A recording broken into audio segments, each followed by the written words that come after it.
Onction.com. Onction.com. Votre site internet. Onction.com. Louange, prière, enseignement en direct. Connectez-vous sur Onction.com.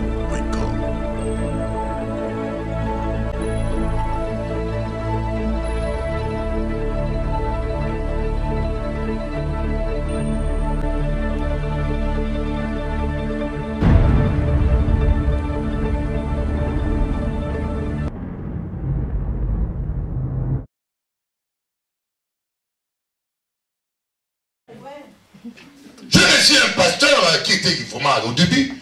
C'est moi qui l'ai gagné à l'évangile. On l'a gagné à l'évangile, on l'a formé. Mais après, il est allé faire la théologie. Il est venu prêcher en Guadeloupe un jour. Il a dit, voulez-vous vous marier? Il ne faut pas prier. Il ne faut pas de révélations. Il faut prendre. Je dis, mais c'est quoi ça? Je dis, mon frère, viens ici, viens ici. Quelle doctrine tu prêches maintenant? Le Saint-Esprit est notre guide. Il te guide pour acheter même des cacahuètes. Il te guide pour même acheter une maison. Et pour se marier, il ne te guide pas. C'est quoi comme type de guide? Qu'est-ce qu'il y a de plus important? Accepter Jésus et le choix de son épouse ou de son époux. C'est le deux choix le plus important de la vie. Et c'est là qu'il ne faut jamais se tromper. Parce que si tu fais le mauvais choix, tu compliques ta vie. Amen. Faut me rester vieux célibataire que mal marié. La Bible dit qu'il faut mieux habiter à l'angle d'un pourceau que de partager une maison avec une femme bruyante. Est-ce qu'il y a une femme bruyante ici? Si ici il y a un homme ici qui lève la main, sa femme est bruyante, on va l'imposer des pieds.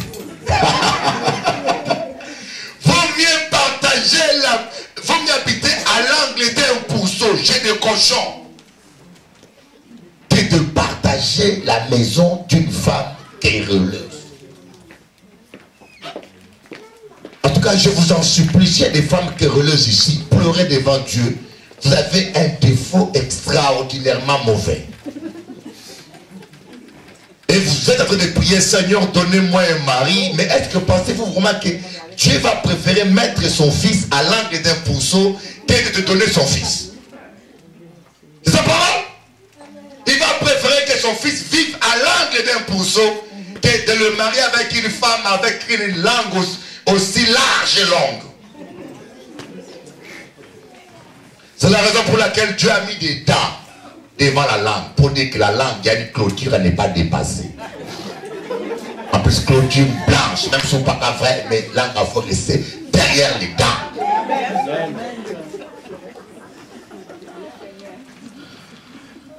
Alléluia.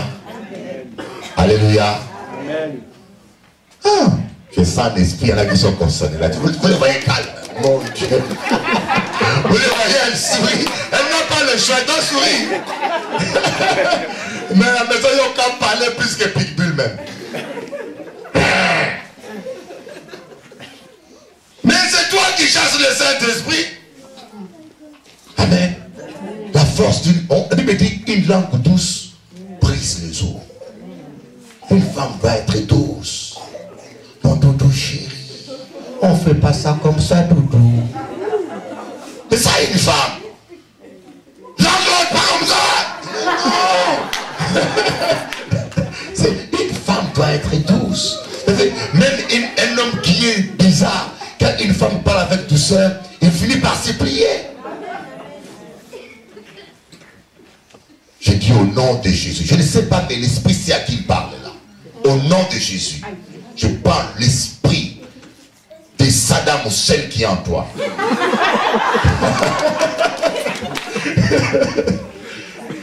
L'esprit de Kadhafi, nous les lions, nous les chassons. Nous réclamons que tu deviennes douce. Vous savez, l'amour, c'est quelque chose de fragile. Voilà pourquoi il y a beaucoup de divorces.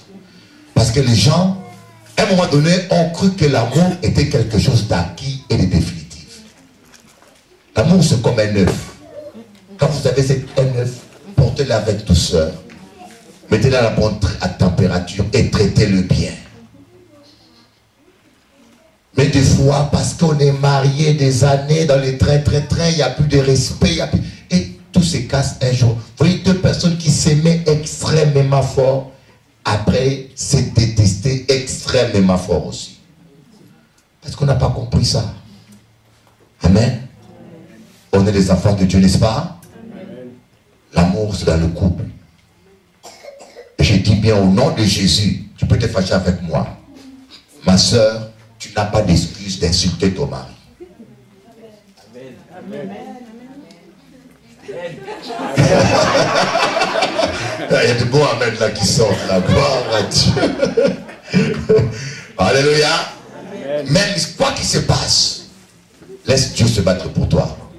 Parce qu'il ton mari est ton chef. Amen. Il faut appeler ton mari mon chef. Abraham appelait, Sarah appelait Abraham Seigneur, n'est-ce pas? Ah, français, Florence Beck dit bien. Il faut dire, patron, mon chef, David, qu'est-ce que tu fais manger ce soir, chef? Chef veut dire responsable, dans le sens de responsabilité. Mais c'est pas, le mariage n'est pas de l'esclavagisme. Alors aujourd'hui, je vais vous parler la suite, l'indispensable direction du Saint-Esprit. Une soeur m'a appelé au téléphone, elle m'a appelé d'Allemagne, je crois. Elle m'a dit, Bishop Eli, je suis arrivé à un point où je déprime. Elle était en train de pleurer. Elle m'a dit, ça fait des années que je sers Dieu, que j'aime Dieu. Mais je ne comprends pas comment est-ce que je vois des chrétiens échouer. Je vois des chrétiens dans la médiocrité. Alors que je remarque que des païens réussissent dans les affaires. Certains païens réussissent, certains païens sont mieux que nous. Qu'est-ce qui se passe? Je dis d'abord, la première chose, réussir matériellement ne veut pas dire avoir le bonheur. J'ai vu des gens qui ont réussi matériellement. Je suis allé en Guadeloupe dans une maison qui était l'une des plus belles maisons que j'ai jamais vues. Le monsieur est architecte, donc il a fait sa maison. C'est une beauté, mais le monsieur ne dort pas la nuit. Et une grande maison, mais il ne dort pas la nuit. Toute la nuit, un démon vient tirer ses pieds. Donc, la réussite matérielle n'est pas le bonheur. Et deuxièmement, l'une des raisons pour laquelle beaucoup de chrétiens ne prospèrent pas, parce qu'ils ont un guide avec qui ils ne savent pas collaborer. Si on vous donne un GPS, j'ai déjà roulé avec un GPS. Ce dernier temps, m'a prêté une voiture, on roule en GPS. Amen.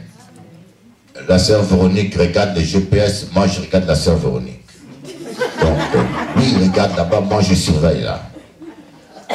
Je lui dis, écoutez, quand le GPS dit sortie urgent, ce n'est pas qu'il faut prendre tout de suite la sortie, s'il te plaît. Ça veut dire que c'est urgent. Continuez toujours. Et quand il dit sortez, sortez. Mais avant qu'il dise sortez, quand il entend seulement c'est urgent, allez voir. Oh, j'ai dit mon Dieu, Seigneur, garde-moi. Alléluia. Non, en tout cas, on a roulé. Vous savez, sur l'autoroute, quand vous perdez, il faut continuer tout droit et puis tourner à gauche et puis. C'est dur, hein? Des fois, c'est 20 km, hein? Et le problème, c'est ça. Et cela m'a parlé. Le dernier jour, cela m'a interpellé. Le Saint-Esprit est notre GPS. Amen. GPS, guidé par le Saint-Esprit. Le Saint-Esprit est notre GPS. Vous, sans le GPS, imaginez-vous, on vous amène à New York, on vous dépose à New York, on dit allez à Washington, on vous donne un GPS. Si vous n'écoutez pas le GPS et si vous ne l'utilisez pas, vous risquez de passer toute votre vie sans jamais arriver à votre destination. Malheureusement, aujourd'hui, les chrétiens ne savent pas écouter la voix du Saint-Esprit. Les chrétiens font une confusion entre leurs pensées et la voix du Saint-Esprit. Dans Ézéchiel, on dit malheur à celui qui prend ses pensées pour les pensées de Dieu. Pourquoi il y a plein de gens qui veulent prophétiser par la chair? Ou bien un pasteur est venu, lui a prophétisé que tu as les dons de prophétie, ou tu es un prophète. Il est tellement content qu'il commence à faire le prophète dans la chair. Il parle de ses imaginations, de ce qui passe, tout ce qui se passe dans la tête, c'est le Seigneur qui l'a révélé. Il manque une formation. Et en fin de compte, nous échouons. On se marie avec la personne qu'il ne faut pas. L'Esprit a dit non. On travaille là où Dieu ne veut pas. Moi, je vous dis que la voix du Saint-Esprit peut même te sauver la vie. La voix de l'Esprit peut dire, ne prends pas cet avion. Moi, j'ai un code avec le Saint-Esprit. Je prenais les avions chaque semaine en Guadeloupe, Martinique. Et Dieu m'a dit, le jour, n'ayez pas peur, mais le jour où tu veux mettre le pied dans un avion, tes sens de fourmillement ne rentrent pas. Même quand on répare un avion, je rentre, j'ai pas peur. Et c'est qu'avec mon Dieu, il y a un code. Quand je suis quelque part qui n'est pas bon, je sens le fourmillement dans mes pieds. Ça, c'est mon code à moi avec Dieu. On doit être guidé par le Saint-Esprit. On doit développer une relation. Savez-vous comment un enfant connaît la voix de sa mère? Même un enfant de 2 ans. Même pourquoi il connaît distinguer même. On a remarqué même que les pingouins, quand ils sont petits, des fois, ils naissent, il y a 100 000, des fois même 10 000 ou 2 000 pingouins qui ont des petits. Mais le tout petit pingouin sait distinguer la voix de sa mère de toutes les voix des pingouins. Mais on s'habitue à la voix de Dieu en vivant en communion avec Dieu, en vivant dans l'intimité avec Dieu. Dis à ton voisin, l'intimité de Dieu. Beaucoup de gens vivent dans l'intimité de la télévision. Ils connaissent toutes les téléfilms. Ah, lui là c'est JR. Ah bon? Et JR est bien habillé aujourd'hui. Hein? Il connaît même les goûts des Ewing, de celui-là qui est déjà mort là. C'est JR. Hein? Ah, il est déjà qui est déjà mort. Parce que nous ne cultivons pas assez notre communion avec le Saint-Esprit. Mais quand vous cultivez votre communion assez avec le Saint-Esprit, vous pouvez voir même la vie des gens comme ça. Vous n'avez pas besoin même de prier pour que Dieu vous révèle des choses. Vous êtes tellement sensible au Saint-Esprit. Moi, un jour, j'ai vu quelqu'un. Des fois, je sens l'odeur du péché de la personne. Je vous dis, vous pouvez sentir même l'odeur. Quelqu'un qui vient en face de vous, des fois même par la photo. Tu vois la photo de quelqu'un, tu vois le c'est même pédique. Tu le sens. Il y en a un ici comme ça, j'ai vu sa photo. Et je ne regarderai jamais tes vidéos, je ne perds pas mon temps. Impudique même, donc l'impudicité incarnée en chair. Et il m'a dit, Bishop, je ne sais pas, mais cet homme-là, je ne le supporte pas, je n'aime pas regarder cette prédication. Je dis, oui, ma soeur, tu as fait mal discernement. C'est un impudique de la dernière catégorie. Mais les gens qui manquent de discernement, ils vont là-bas, ils vont parce qu'ils manquent de discernement. Il est temps aujourd'hui qu'on devienne sensible avec le Saint-Esprit. Applaudissons Jéhovah. Même quelqu'un qui vient de pécher, tu le vois. Tu peux le voir tout de suite. Quand tu es en communion avec le Saint-Esprit. Mais maintenant, j'aimerais parler un peu d'un cas pratique. Une histoire que je trouve l'une des histoires la plus merveilleuse de la Bible. Parce qu'elle parle du mariage d'abord. Elle parle du Saint-Esprit. Elle parle de 2 mariages. Le mariage de Dieu, de l'homme avec Dieu. Celui qui s'attache au Saint-Esprit devient un seul esprit avec lui.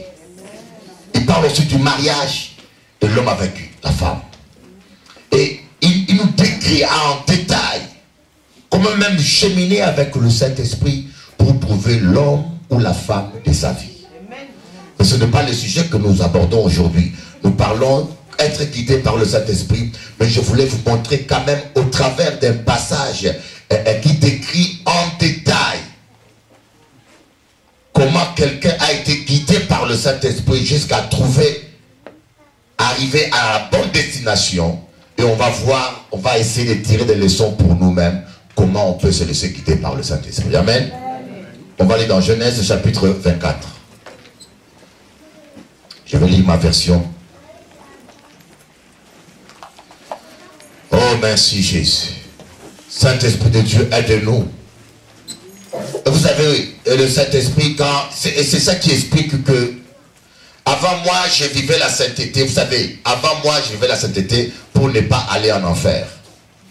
Et je crois qu'il y en a beaucoup ici qui ne pêchent pas parce qu'ils ont peur de l'enfer. Ils veulent terminer au ciel. Mais depuis que j'ai compris qu'il y a un plan parfait pour ma vie, qu'il y a une destinée que Dieu a tracée pour moi, et je ne pêche plus. Parce que je ne veux pas aller en enfer, c'est vrai. Mais je ne pêche plus, deuxièmement, parce que j'ai besoin de garder la communion avec le Saint-Esprit. Parce que j'ai besoin qu'il me parle. Vous ne savez pas dans une journée qu'est-ce qui peut se passer. Vous ne savez pas. Je me rappelle d'une Russe. Par respect, je ne dirai pas son nom parce que sa fille est ici à Paris. Cette femme-là, elle était une femme très gentille. J'ai mal au cœur quand je pense à elle. Très gentille, très charmante. Elle venait prier à l'église, c'était la belle-mère d'un des pasteurs que j'ai formé. Mais il tardait à régler sa vie. Et je lui ai dit, il faut régler ta vie. Mais elle vivait en concubinage. Elle traînait pour régler sa vie. Mes frères, vous ne savez pas quel est le plan que le diable a contre toi. Dieu a un plan pour toi, le diable aussi en a un contre toi. Et je disais au pasteur et à sa belle-fille, priez, redressez votre maman parce que on ne connaît pas le temps. Et vous savez, un jour elle a pris l'avion sans être en communion avec le Saint-Esprit. Elle allait en Ukraine. Et c'est cet avion-là qui est tombé en Ukraine. Tout le monde est mort. On a trouvé seulement son bras. Et je pense que si elle avait réglé sa vie et qu'elle écoutait le Saint-Esprit, je aurais pu l'empêcher de prendre l'avion. Beaucoup de malheurs nous arrivent parce que nous ne laissons pas le Saint-Esprit nous guider. Nous n'obéissons pas au Saint-Esprit. Le Seigneur est mon pasteur. Le Saint-Esprit est mon guide. Il me conduira vers pâturage. Vers les eaux paisibles. Dans les sentiers de la justice. C'est ça le Saint-Esprit. Quand vous laissez le Saint-Esprit vous conduire, et je peux vous dire, vous aurez une vie de paix. Vous aurez une vie sentimentale de paix. Vous allez former une famille formidable, où il y aura le bonheur et la joie. Vous allez vivre la prospérité. Vous allez vivre la gloire. Dieu va vous épargner tous les maux que les païens vivent. Amen. Genèse chapitre 24, je commence au verset 1. Abraham était vieux, avancé en âge. Et l'Éternel avait béni Abraham en toutes choses. Croyez-vous que ce Dieu-là est votre Dieu? Pas beaucoup d'amen, hein? Amen. Dieu avait béni Abraham en toutes choses. Pas seulement en parler en langue. Ou pas seulement dans la prédication. Abraham était béni en toutes choses. Et quand Dieu te bénit, il te bénit en toutes choses. Il te bénit sentimentalement. Il te bénit dans ta santé. Il te bénit dans tes finances. Il te bénit spirituellement. Il bénit tes cabris. Il bénit ton caniche. Il bénit ta voiture. Applaudissez un peu, je vais voir le Dieu qui bénit.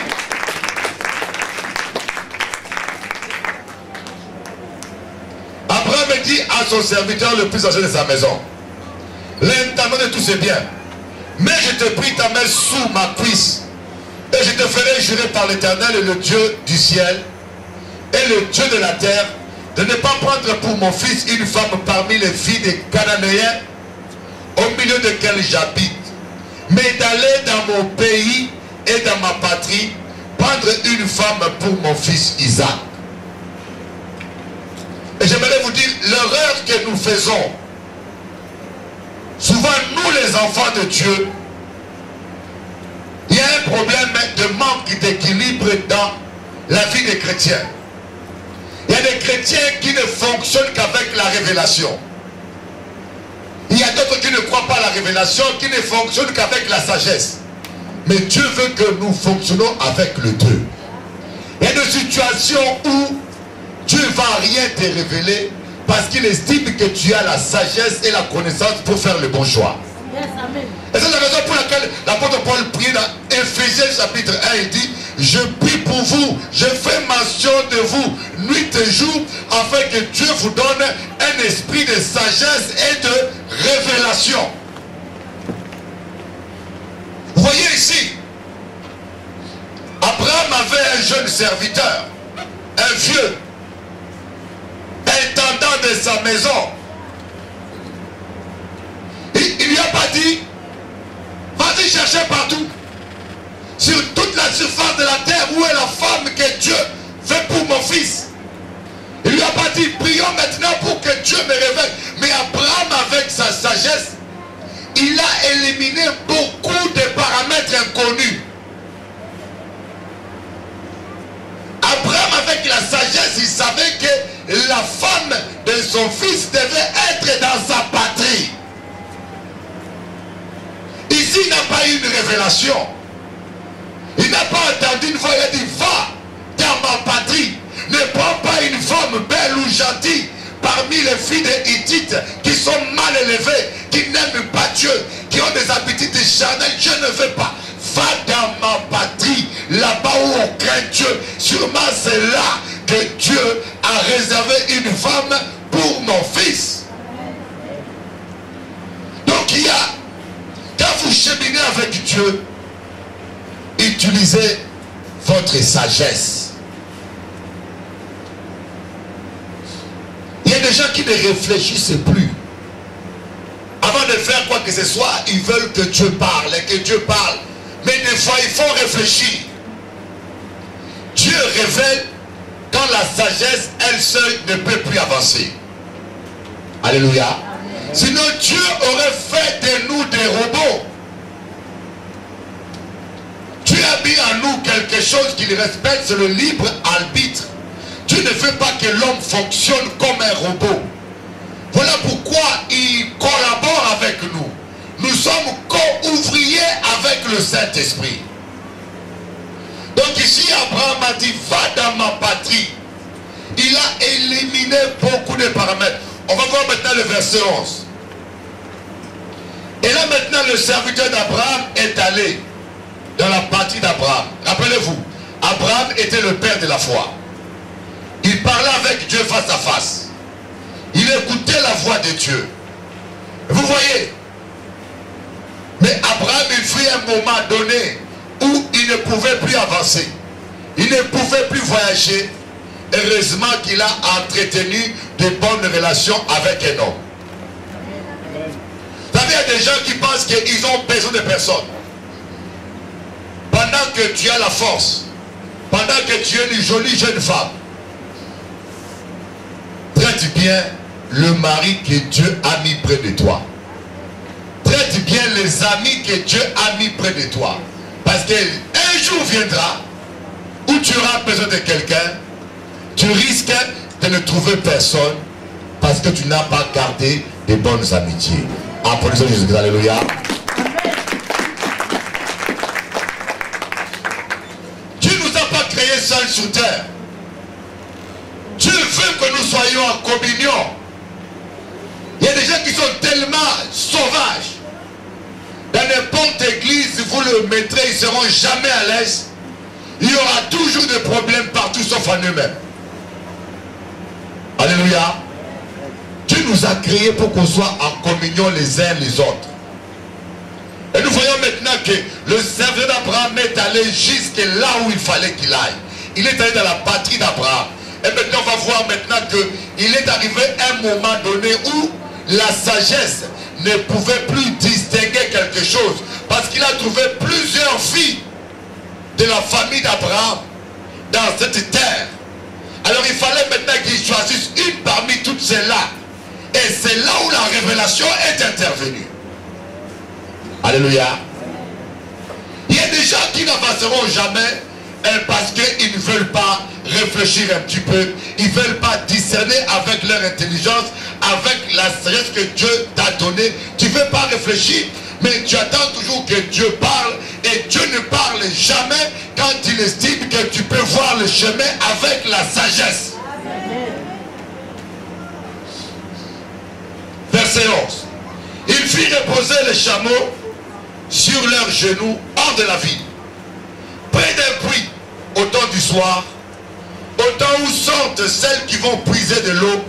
Il dit: Éternel Dieu de mon Seigneur Abraham, fais-moi, je te prie, rencontrer aujourd'hui ce que je désire, et use de bonté envers mon Seigneur Abraham. Voici, je me tiens près de la source d'eau, et les filles des gens de la ville vont sortir pour puiser l'eau. Que la jeune fille à laquelle je dirai: penche ta cruche, et je te prie pour que je boive, et qui répondra: bois, et je donnerai aussi à boire à tes chameaux, soit celle que tu as destinée à ton serviteur Isaac. Et par là je reconnaîtrai que tu uses de bonté envers mon Seigneur. Il n'avait pas encore fini de parler que sortit sa cruche sur l'épaule Rebecca, née de Bethuel, fils de Milka, femme de Nachor, frère d'Abraham. C'était une jeune fille très belle de figure. Alléluia. Amen. Vous voyez? Et c'est là maintenant que la révélation est intervenue. La parole dit: il n'avait pas encore fini de prier que Milka est sorti. Vous voyez qu'il a commencé à prier quand il ne pouvait plus discerner quoi que ce soit avec son intelligence. Écoutez, Dieu n'est pas là pour faire ce que nous pouvons faire. Dieu est là pour agir quand nous ne pouvons plus agir. Applaudissons un peu le Seigneur Jésus.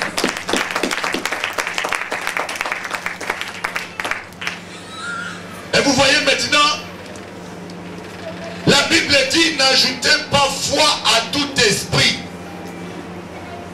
Il y a des gens qui me disent: ah, j'ai eu un songe, tel homme c'est mon mari. Mais tu as eu un songe, tel homme c'est ton mari. Et cet homme-là ne te calcule même pas. Mais tu vas vieillir comme ça. Cet homme-là même, j'ai dit que...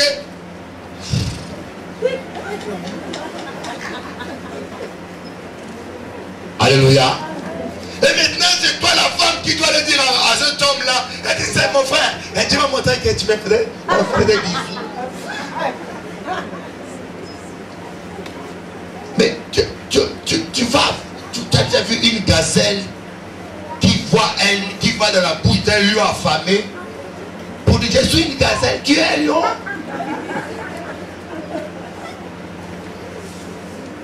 Et c'est là où se cache l'esprit de séduction. Prenez Dieu au mot. Dieu ne peut pas te révéler, toi femme, un homme qui est ton mari, et cet homme-là ne te regarde même pas. Il n'a aucun sentiment pour toi, et toi tu es en train de rêver, de prier. Arrête de prier là. Applaudissez.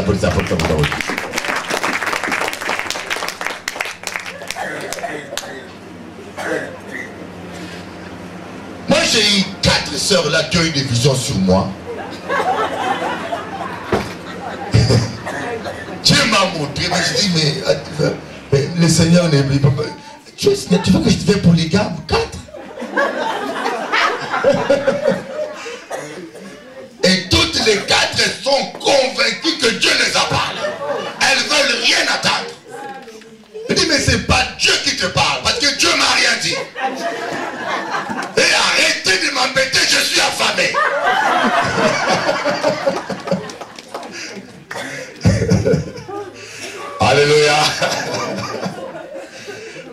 my God. La Bible dit, n'ajoutez pas foi à tout esprit. Amen.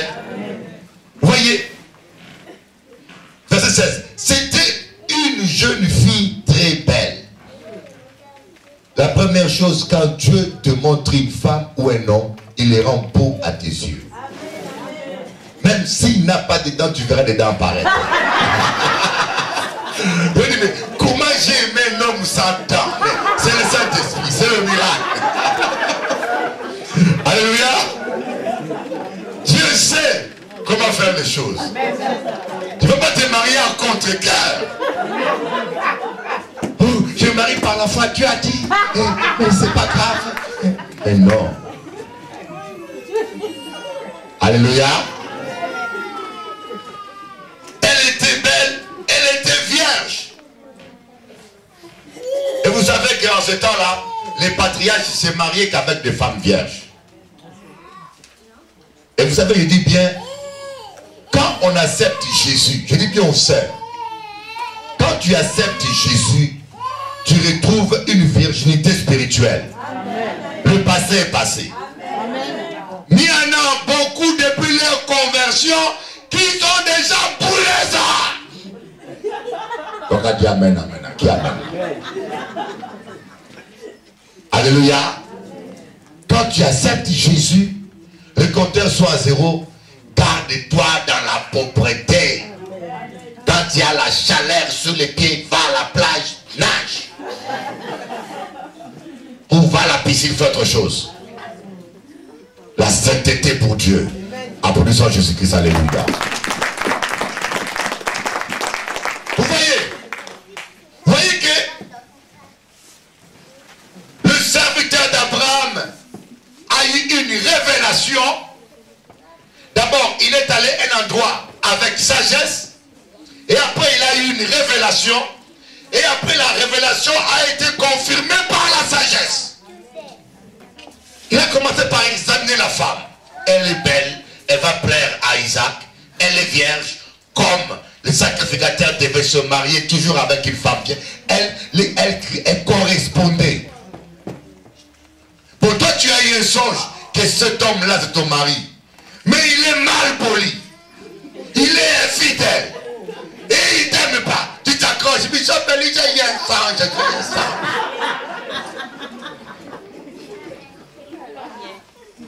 Mais il y a des songes qui viennent du diable. Il y a des songes qui viennent de la chair. Il y a des songes qui viennent du diable. Il y a des voix qui viennent du ciel. Il y a des voix qui viennent de l'enfer. Tu peux attendre. Ton mari s'appelle Ngongolongongo. Ne va pas sauter sur le premier Ngongolongongo, s'il te plaît.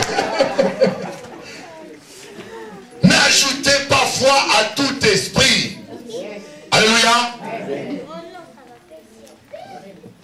Dis à ta voisine ou ton voisin, sois sage.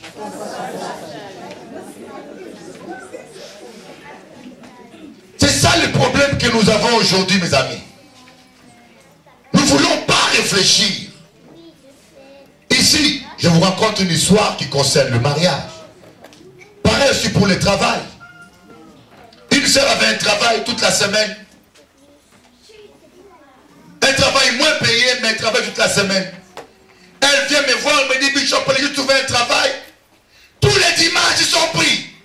J'ai dit, c'est le diable qui donne ce travail. Et ce n'est pas si un dimanche de travail, c'est le diable. Hein. Le cas de la sœur, il dit, au lieu de gagner plus et perdre spirituellement, gagne peu et soit dimanche à l'église. Puissant Jésus, alléluia. Il y a des situations devant lesquelles on n'a pas besoin d'entendre un ange descendre. La meilleure, c'est pour cela que quelqu'un avait dit, la meilleure prophétie, c'est la parole de Dieu. Lisez la parole. Mettez, Jésus a Dieu, la Bible ne dit pas que la prophétie est la lumière à tes pieds. Ta parole est une lampe à mes pieds. C'est pas la prophétie. La prophétie se manifeste ponctuellement. Mais la lampe doit être en permanence allumée. Tout le temps que tu marches, tu as besoin d'une torche pour savoir où tu vas. Tu n'as pas besoin de dire, Seigneur, parle-moi. La torche est là. Quand tu allumes, tu vois, mais j'ai eu un songe que cet homme-là, c'est mon mari, mais il est marié encore. Alléluia. Amen. Moi, un jour, j'avais un songe comme ça, démoniaque même. Je vous dis, diable même, il m'a parlé. Et c'était pas la chair, c'était Satan ou Jésus. Mais au début, j'ai crié à ce songe-là. Tu m'as montré telle personne, c'était. J'ai dit, waouh!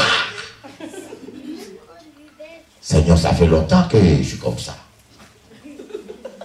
Mon Dieu, et je me suis approché de la personne. Il n'y a pas plus mal élevé que. Mon Dieu, j'ai dit, papa, bon Dieu. Moi, j'ai changé la vie là. Alléluia. Donc, ce n'est pas parce que tu as eu un songe qu'il faut fermer les yeux comme un taureau et foncer dessus les gens. Soyez prudents comme des serpents. Il y a plein de gens qu'on appelle frères en Christ, sont des serpents en Christ. Des briseurs de rêves. Donc, il faut que nous comprenions que le Seigneur veut que nous marchions avec la sagesse. Que nous ayons l'esprit de sagesse et l'esprit de révélation. Allons voir dans Éphésiens chapitre 1, verset 16. Je ne cesse de rendre grâce pour vous, faisant mention de vous dans mes prières. Pourquoi Paul priait? Afin que le Dieu de notre Seigneur Jésus-Christ, le Père de gloire, vous donne un esprit de sagesse et de révélation dans sa connaissance. Un esprit de sagesse et de révélation. On va lire une histoire avant de terminer. Une histoire qui est très impressionnante. Je vous dis une histoire qui est très impressionnante. Parfois, commencez à réfléchir. Je vous demande, quand vous réfléchissez, c'est des fois en ce moment-là que Dieu parle. Dieu n'exauce pas les fainéants. Vous savez, pendant qu'on travaille, que Dieu va te parler de ton ministère. Dieu a mis Adam dans le jardin pour les cultiver. Vous devez cultiver votre relation avec Dieu. Dieu voulait que Dieu vous parle. Servez Dieu.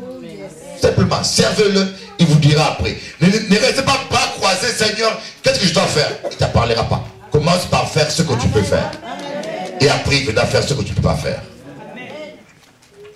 Acte, chapitre 12, verset 9. Pierre sortit et le suivit, ne sachant pas que ce qui se faisait par l'ange fut réel. Il s'imaginait avoir une vision.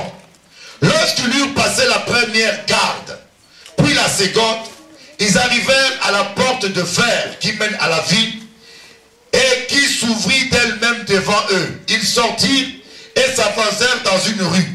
Aussitôt l'ange quitta Pierre.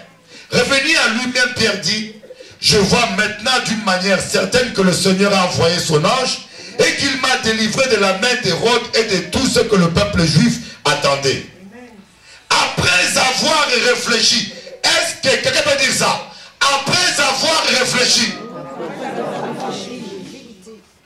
Il y en a qui n'auraient pas réfléchi là. Il y en a qui vont commencer à parler là. Saint-Esprit parle. Amen. Vous imaginez, Pierre était en prison. Dieu a envoyé un ange. Un ange a pris Pierre et est sorti avec Pierre. Les portes de la prison sont ouvertes tout seules. Je ne sais pas s'il y a plus surnaturel que ça. Les portes qui s'ouvrent toutes seules. Première porte, deuxième porte. Et après l'ange s'en va, il dit rien à Pierre. Parce que l'ange a jugé que Pierre avait assez de bagages pour réfléchir et faire le bon choix. Applaudissez le Seigneur. Alléluia. Il faut réfléchir.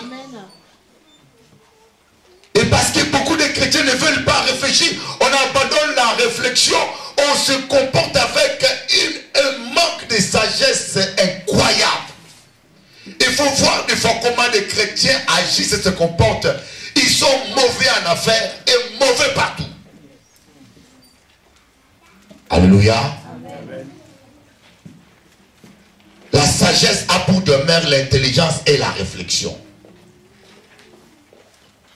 Après avoir réfléchi, il se dirigea vers la maison de Marie, mère de Jean, surnommée Marc, où beaucoup de personnes étaient en réunion et priaient. Vous voyez? Ça veut dire que quand nous marchons avec Dieu, Dieu va traiter avec nous par deux canaux.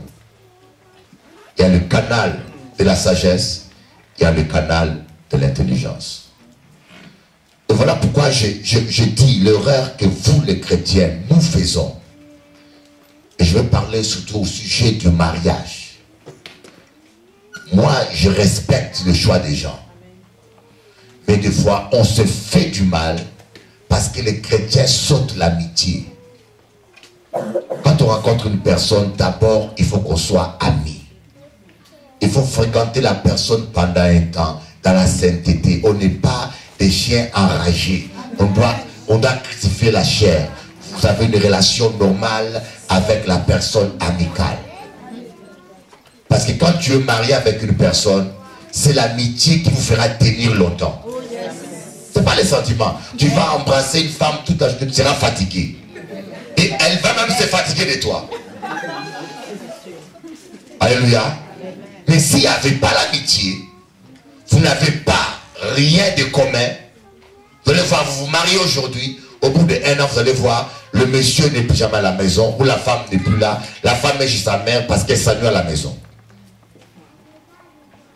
Parce que nous manquons de sagesse. La base d'une relation conjugale, c'est d'abord l'amitié. On joue au football ensemble.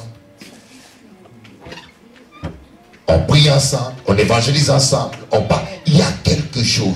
Et dans l'amitié, la sagesse va te montrer. Dieu va te parler par la sagesse si vos caractères se correspondent ou pas. Tu vas voir qu'elle est trop susceptible ou elle est colérique, ou quand le frère est colérique, il est prêt à donner 7 ministères tout de suite. Tu es prévenu. Amen. Et une fois que le stade de l'amitié termine, là le Seigneur peut te parler. Tu peux dire, Seigneur, parlez-moi. Tu vas dire oui. Tu dis, Seigneur, ça me correspond. Maintenant, confirme. Amen. Une fois confirmé, durant le fiançailles encore, il y a des signes.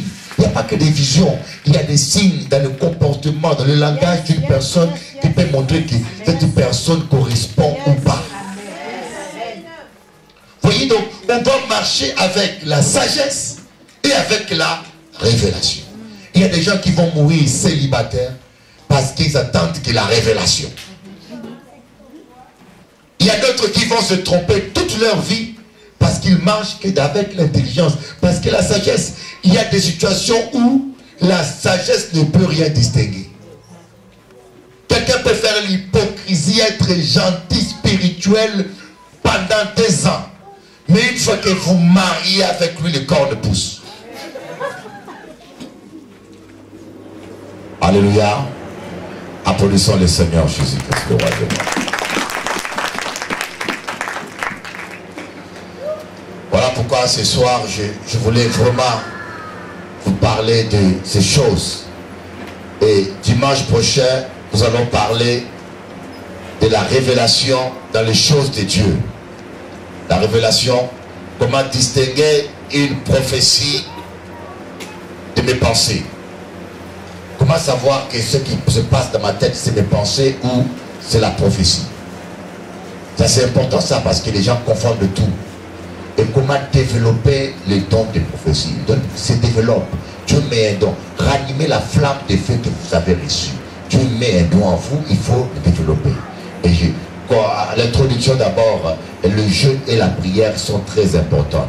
Vous allez voir, on dit, pendant qu'ils jeûnaient, le Saint-Esprit dit, mettez-moi à part Paul et Barnabas pour l'œuvre à laquelle je les ai appelés. Je connais un homme de Dieu qui a gagné une villa de plus de 1 million de dollars aux États-Unis. Simplement avec la parole de connaissance. Il y avait un milliardaire qui voulait acheter, s'engager dans une affaire. Il est venu le voir. Il lui a dit, écoutez, tu es un homme de Dieu, oui. Est-ce que je peux m'engager ou pas? Ce pasteur a eu la parole de Colossaire, dit ne t'engage pas, c'est une affaire qui ne marche pas. Le bilan qu'on t'a donné, c'est faux. Ce chrétien a cru. Au bout d'une année, le scandale est sorti. Dans les journaux, c'était des faux bilans et le monsieur allait perdre la moitié de sa fortune. Et ce monsieur avait construit 2 grandes villas. C'est Steve Ryder, je le connais. J'étais chez lui en Australie. Je lui ai dit, en tout cas, tu m'as sauvé des désastres. Voilà, je construis 2 villas ici, prends une pour toi. Il a pris une. La parole de connaissance, c'est donc spirituel. Ça vous rendra riche, heureux, prospère et béni. La prophétie, la parole de connaissance peut te montrer où se trouve un travail. Amen. Amen. Moi j'étais chez Stéphanie. Chez Stéphanie et Vincent pendant un mois. Quand Dieu m'a envoyé ici. Quand un mois commençait à terminer, restait une semaine. Je dis Seigneur, tu ne m'as pas envoyé pour rester chez des gens comme délinquants. Toi tu m'as envoyé ici. Bon, moi, à moi. Ah oui, Seigneur, j'ai une villa à Banguadou, je ne vais pas venir comme un délinquant ici. Et bien que je sais que Pasteur Stéphanie me regardait même 2 mois, 3 mois, il voulait que je reste. Mais je dis Seigneur, je suis venu là, donne-moi. Pendant que je priais, la parole de connaissance est venue.